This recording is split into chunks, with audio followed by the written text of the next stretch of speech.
말씀은 시편 119편 1절부터 176절까지 그 부분에서 1절부터 7절까지만 우리가 교독하시겠습니다. 1절부터 8절까지만 교독하시겠습니다. 행위가 온전하여 여호와의 율법을 따라 행하는 자들은 복이 있으며 참으로 그들은 불의를 행하지 아니하고 주의 도를 행하는도다. 내 길을 굳게 정하사 주의 율례를 지키게 하소서. 내가 주의 의로운 판단을 배울 때에는 정직한 마음으로 주께 감사하리이다. 아멘. 어제 그저께 제가 말씀을 전하면서 성경 속에서 제일 짧게 기록되어져 있는 것이 시편 117편이고 성경에서 제일 길게 기록되어져 있는 것이 시편 119편이다 하는 말씀을 드렸습니다. 무려 176절로 기록이 되어져 있습니다. 그런데 우리가 잘 아는 대로 시편 119편은 말씀의 장이다. 그렇게 이야기를 합니다. 좀 표시를 하는 게 좋을 것 같은데 1절부터 나타나 있는 이 전반부의 말씀을 좀 보면 하나님의 말씀이라고 하는 이것을 어떻게 이렇게 다양하게 표현할 수 있을까 이렇게 우리가 생각을 할 수가 있습니다. 1절에는 행위가 온전하여 여호와의 율법, 말씀을 여호와의 율법이라고 표현하고 있고 2절에서는 여호와의 증거라고 표현하고 있습니다. 3절에서는 주의 도라고 표현하고 있고 4절에서는 주의 법도라고 표현을 하고 있습니다.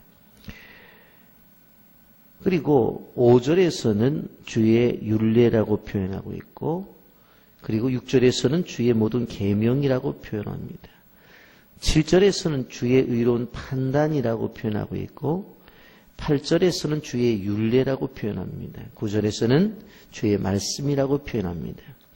10절에서는 주의 계명이라고 표현하고 있고 11절에서는 주의 말씀이라고 표현하고 있고 12절에서는 주의 율례라고 말씀합니다. 13절에서는 주의 입의 모든 규례라고 말을 하고 14절에서는 주의 증거라고 말을 하고 있고 15절에서는 주의 법도라고 표현을 하고 있습니다.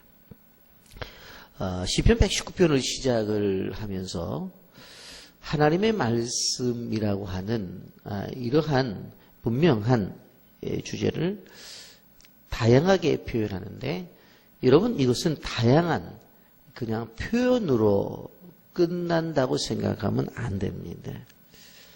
하나님의 말씀이 우리에게 주어지는 의미 그리고 우리의 삶 속에서 어떻게 이것이 나타나는가 하는 것들을 이야기하고 있다라고 하는 것을 우리는 기억해야 되는 것입니다.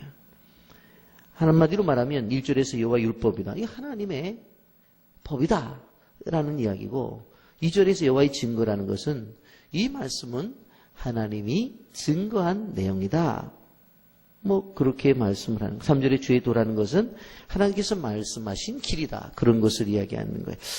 이렇게 단순히 표현으로 끝나는 것이 아니라 이것은 실제적으로 들어가 보면 하나님의 말씀과 나와의 관계 속에서 이것이 어떻게 증거가 되어지고 어떻게 적용이 되어질 것인가에 대한 분명한 이야기를 하고 있는 거예요.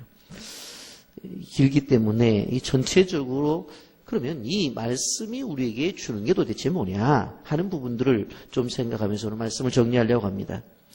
여러분 1절부터 16절까지는 하나님의 말씀은 우리에게 복이다라고 하는 것입니다. 1절 말씀 행위가 온전한 여호와의 율법을 따라 행하는 자들은 복이 있으며 그랬어요. 여러분 신약의 팔복처럼 예수님 말씀하신 팔복처럼 바로 이 복 있는 사람은 하나님의 말씀을 따라 행하는 자라고 이렇게 말씀을 하고 있는 것을 볼 수가 있습니다. 7절에도 이렇게 말합니다. 내가 주의 의로운 판단을 배울 때에는 정직한 마음으로 주께 감사하리다 하면서 말씀을 배우고 알아가는 것이 참된 복된 것이다 라고 하는 것입니다. 여러분, 우리가 하나님의 말씀이 우리에게 주어졌다고 하는 것, 이 주어졌다고 하는 것, 이것이 엄청난 복입니다. 읽을 수 있고 이 말씀을 묵상할 수 있다는 것, 이 말씀을 배울 수 있다고 하는 것이 바로 이 복이라는 거예요. 하나님의 말씀이 우리에게 있는 것이 왜 복이냐? 하나님의 뜻을 우리에게 주시기 때문에 그 하나님의 뜻을 받는 우리는 그 하나님의 뜻 앞에 순종할 수 있잖아요. 그래서 복이라고 하는 거예요. 말씀을 가지고 있으면 이 말씀에 대해서 더 알고 그리고 그 말씀에 대해서 순종할 수 있기 때문에 바로 우리에게 복되다는 거예요. 10절 보십시오. 내가 전심으로 주를 찾았사오니 주의 계명에서 떠나지 말게 하소서. 9절입니다. 청년이 무엇으로 그 행실을 깨끗게 하리까 주의 말씀만 지킬 따릅니다. 청년의 때에 얼마나 유혹들이 많습니까? 여러분, 또 얼마나 청년들이 바빠요. 그러나 그럴수록 더욱더 말씀이 필요하다라고 하는 것입니다. 그래서 15절에 보면 내가 주의 법도들을 작은 소리로 읊조리며 주의 길들에 주의하며 그랬어요. 작은 소리로 읊조린다는 말은 묵상한다는 거예요. 조금 더 표현한다면 중얼중얼거린다라고 하는 뜻을 가지고 있어요. 여러분, 우리가 말씀의 즐거움을 알아요. 성경은 말씀을 꿀송이보다 더 달다고 말을 하고 있어요. 그렇기 때문에 이 말씀을 즐거워해야 돼요. 말씀을 깨달을 때마다 기쁨이 있어야 됩니다.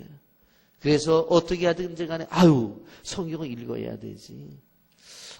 시간만 나면 성경을 배워야 되지. 틈만 나면 성경을 연구해야 되지. 5가지 늘 말씀드리잖아요. 하나님의 말씀 읽고 듣고 묵상하고 암송하고 연구하고 이 5가지는 우리의 삶 속에 지속적으로 기록되어야 되는 거예요. 여러분, 제가 어제 저녁에도 목회를 하면서 좀 이런 부분은 제가 실수를 했다라고 그렇게 말씀을 드렸습니다만은 또 제가 느껴지는 부분들도 그런 거예요. 이 말씀을 제가 제자훈련 기간 짧게는 3년에서 5년까지 기술을 만들어서 해왔잖아요. 그런데 끝나고 나서 제가 너무나 5년 동안 배웠으니까 알아서 잘 하시겠지. 죄송합니다. 알아서 잘 안 하시더라고. 알아서. 그 다음부터 깨달은 게 뭐냐. 지속적인 가르침과 지속적인 배움이 있어야 돼요. 여러분들이 어떻게 생각하실지 모르지만 그래서 이번에 임시 끝난 다음엔 주일날 아무리 힘들어도 첫 주는 장로님들, 둘째 주는 안수 집사님들, 셋째 주는 권사님들, 넷째 주는 명예 권사님들 모여서 지속적으로 하려고 그래요. 지속적으로. 그렇게 안 하면 안 되겠어요. 왜? 하나님의 말씀이 우리에게 계속적으로 다가오는 것은 그것이 뭐예요? 그 말씀을 통한 순종을 통해서 하나님의 역사를 이루는. 그런데 이 말씀이 우리에게 왔었을 때에 무엇입니까?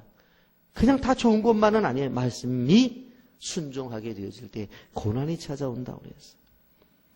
여러분, 말씀을 받을 때 무조건 즐거워하고 말씀을 받을 때 무조건 기뻐하고 말씀을 받을 때 무조건 그 안에서 감사만 있는 것이 아니라 말씀을 지키는데 너무 힘든 거예요.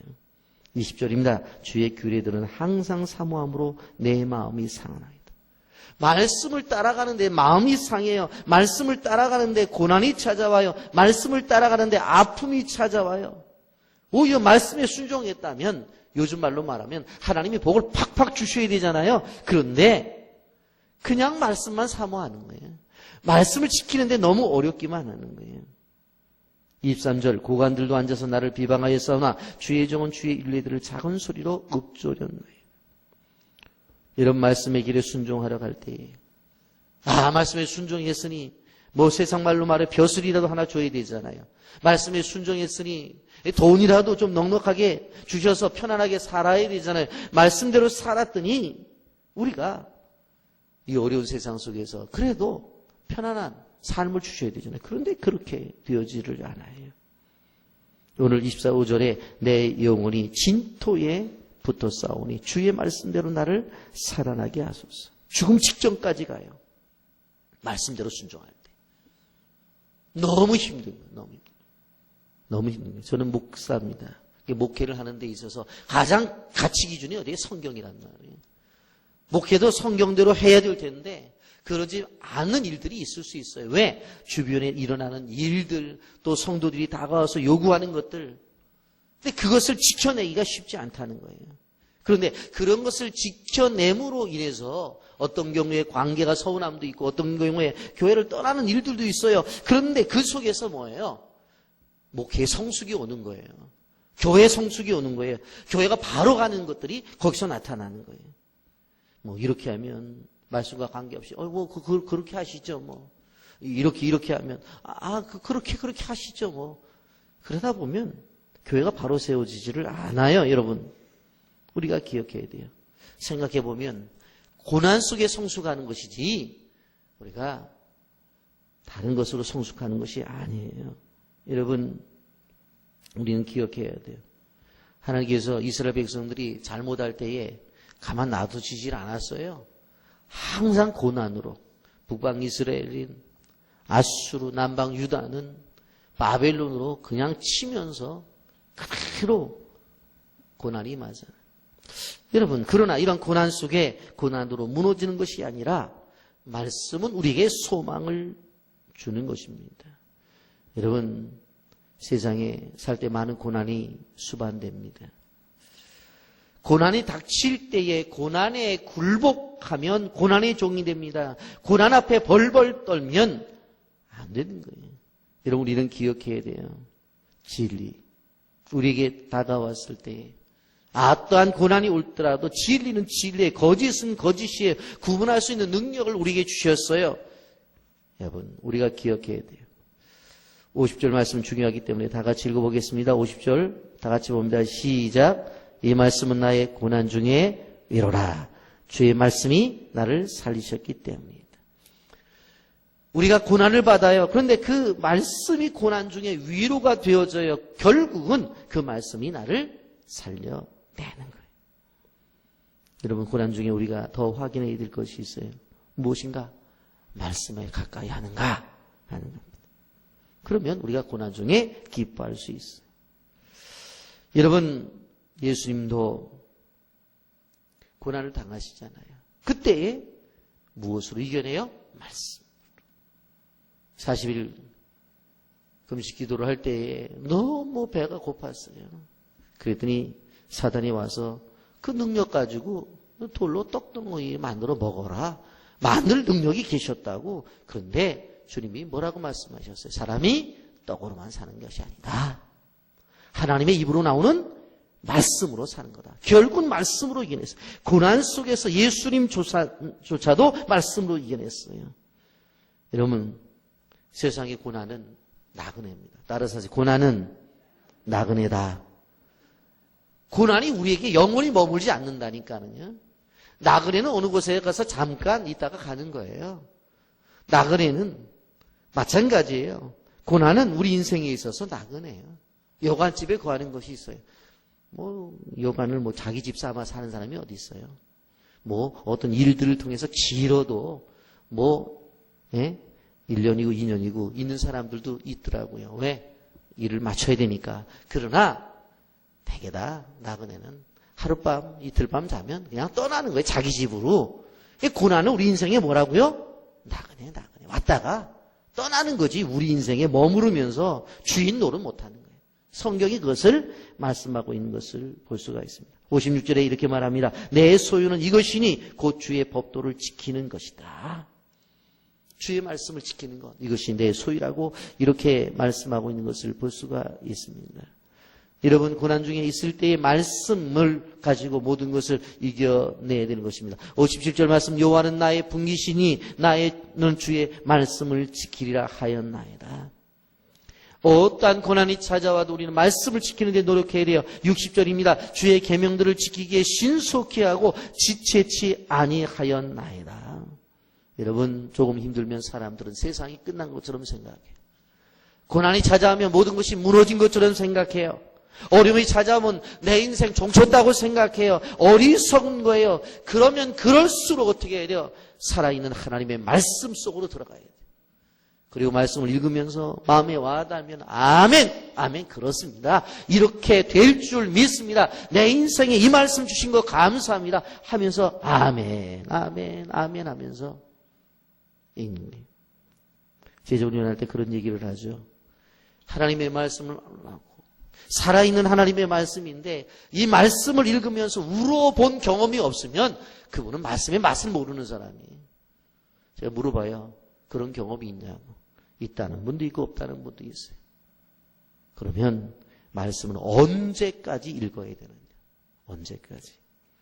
이 말씀을 읽을 때 이 성경책 위에 눈물이 뚝뚝 떨어질 때까지 읽어봐야 돼요. 그런 경험이 없으면 그 말씀 사모하는 사람이 아니에요. 알아요? 그래서 정말 말씀을 앞에 놓고 읽어가면서 콧물 눈물을 흘리면서 대성통곡을 하는 경험이 없으면 진정 살아있는 말씀을 경험한 사람이 아니에요. 그 목사님이 언제까지 성경을 읽어야 됩니까? 그렇게 물을 때 내가 늘 말하는 게 있잖아요. 성경을 읽을 때에 정말 눈물 콧물을 흘리면서 성경책 위에 대성통곡할 때까지 읽어야 그 사람은 예수 믿는 사람이고 말씀을 아는 사람. 하나님의 말씀이 살아있고 운동력이 있다고 그랬는데 그런 경험이 있어요. 그런 경험이. 근데 이게 안 돼요. 왜? 어떤 건 하루 있고 이틀이 있고 잘 안 돼요. 그럴 때 어떻게 읽어야 돼요? 울 때까지 읽어야 되는 거예요. 그게 한 달이 되든 두 달이 되든 끝까지 해봐야 되는 거예요. 그래야 말씀이 무엇인지를 깨달아요. 네 번째, 말씀을 사랑해야 됩니다. 그렇다면 말씀을 사랑해야 돼요. 97절에 이렇게 말합니다. 내가 주의 법도를 어찌 그리 사랑하는지요. 내가 그것을 종일 작은 소리로 읊조리나이다. 종일토록 중얼중얼 뭐 하고 있어요? 말씀 읽고 있지. 뭐 하고 있어요? 중얼중얼 말씀 묵상하고 있지. 뭐 하고 있어요? 중얼중얼 말씀 암송하고 있지. 예? 말씀을 사랑해야 돼. 그래서 여기 보니까 시편 기자는 주의 법을 어찌 그리 사랑하는지요. 내가 그것을 하루 종일 작은 소리로 읊조리나이다. 여러분, 말씀을 읽을 때에 제가 가끔 말씀하잖아요. 그냥 장을 채우고 넘어가는 그렇게 읽으시면 안 된다니까. 말씀을 읽으면서 내 마음에 와닿으면 거기서 머무르라고요. 이 시간 그 말씀이 내게 주시는 거예요. 그래서 어떻게 해야 돼? 그 말씀 한 귀절이지만 아멘 그렇습니다. 아멘 그렇습니다. 아멘 그렇군요 하면서 그 말씀을 묵상하면서 기도로 들어가야 돼요. 이 말씀을 나에게 주셨군요 하면서 그 귀절을 갖고 붙잡고 깊은 기도로 들어가면 그 말씀이 내 삶을 꿈틀거리고 움직이는 것을 경험한다. 자꾸 옛날 어른들이 하도 성경을 안 읽으니까 평일날 3장, 주일날 5장에서 그거 채우느라고 침 붙여가지고 그냥 넘기고 오늘 다 됐다. 오늘 끝났다. 오늘 할 일 다 했다. 뭘 다 했어요. 그렇게 성경 읽는 거 아니에요. 성경을 읽으면서 딱 보면 그 말씀 속에서 내 마음에 와닿으면 아멘, 아멘, 아멘. 그렇습니다. 여러분, 시인은 자신이 말씀을 사랑했기 때문에 하루 종일 말씀을 묵상하고 있어요. 고백하고 있어요. 여러분, 저는 마음이 아파요. 제가 잘못 가르친 것 같아요. 제자 훈련하면 졸업이 언제냐요? 자꾸 말씀을 배우면 이거 끝나면 안 되는데 한 명이라도 그러면 좋겠는데 다들 졸업이 언제니? 그리고 어떤 일이 있어서 휴가 가면 너무 좋아요. 다음 주에 쉰다면 할렐루야 그래요. 제 마음은 울어야 되거든요. 다음 주에 공부를 안 하면 어떡합니까? 평일날이라도 만나셔야지요. 막 그래야 될 텐데 말이에요. 다음 주에 쉬어요. 아이고. 여러분 고난의 때를 통과할지라도 그 안에는 진정한 달콤함이 있어요. 103절입니다. 다 같이 읽어봅니다. 시작. 주의 말씀의 맛이 내게 어찌 그리 단지요 내 입에 꿀보다 더 달이다. 아멘. 히브리 사람들은요, 어렸을 때에 이 율법책 모양을 해놓고 그걸 과자를 만들어요. 근데 무슨 과자를 만들냐면 애들이 제일 좋아하는 꿀 과자를 만들어요. 어렸을 때 뭐 성경을 뭐 읽지 못하잖아요. 근데 애들이 제일 좋아하는 꿀 과자를 줄 때 보면 성경책 모양으로 만들어 줘요. 애들이 어렸을 때부터 뭐예요? 과자 먹는데 뭘 먹어요? 성경을 먹는다고. 어렸을 때 철저하게 훈련을 시켜요. 꿀 과자에다 꿀 발라놔요. 아이고, 할머니 얼마나 단지 몰라요. 왜? 시편 119편 103절에 하나님의 말씀의 맛이 너무 달아서 입에 꿀보다 더 달기 때문에 그냥 핥아 먹는. 그것이 훈련이 돼서 나중에 뭐예요? 실제적으로 하나님의 말씀이 꿀보다 더 단 것을 경험하는 거예요. 이런 말씀을 정리합니다. 긴 말씀입니다. 시편 119편. 그러나 여러분 절절히 우리에게 주신 교훈이 크다고 하는 것을 우리는 기억해야 되는 것입니다. 우리가 하나님의 사람이 된다는 것, 여러분 잘 들으셔야 돼요. 하나님의 사람이 된다는 것, 많은 사람들이 성경을 읽고 기도도 하고 전도도 하고 많은 신앙적 행위가 있을 수 있어요. 그런데 가장 중요한 것은 우리 하나님을 믿는 사람들이 변화예요. 그런데 이 변화는 어디서부터 이루어져야 되는 줄 아세요? 말씀의 깨달음부터 이루어져야 되는 거예요. 그게 바로 예수 믿는 사람의 삶입니다. 하나님 말씀이 나에게 주어지는 것, 그 말씀의 근거를 통해서 깨달아져야 돼요. 여러분, 우리가 살아가는 우리나라의 종교적인 모든 것들을 보면 불교도 있고 유교도 있고 여러 가지 종교들이 있잖아요. 뭐 이단들도 있어요. 그런데 중요한 것은 하나님의 말씀을 통해서 깨닫고 그 깨달음을 통해서 하는 구제와 그냥 아유 내가 있으니까 넉넉하니까 내가 좀 주자라고 하는 구제는 다른 거예요. 똑같은 것들. 겉으로 보면 똑같아도 왜요? 우리의 구제는 하나님의 상급이 되는 거예요. 그들의 구제는 세상에 살아가면서 그냥 인정만 받고 마는 거예요. 고넬료의 구제는 하나님께서 어떻게 하셨어요? 내 기도와 구제를 내가 기억했다고 그랬잖아요. 그렇기 때문에 말씀을 통해서 깨닫고 그 깨달음을 통한 삶의 변화가 우리의 삶의 지표가 되어져야 돼요. 꼭 기억하시길 바랍니다. 하나님의 말씀을 깨달으십시오. 깨달은 대로 순종을 통해서 우리의 삶이 변화가 되어야 됩니다. 그럴 때에 그 삶을 하나님이 인정하신다는 사실을 기억하며 말씀 중심의 삶을 사시기를 예수님의 이름으로 축복합니다. 아멘. 거룩하신 하나님 아버지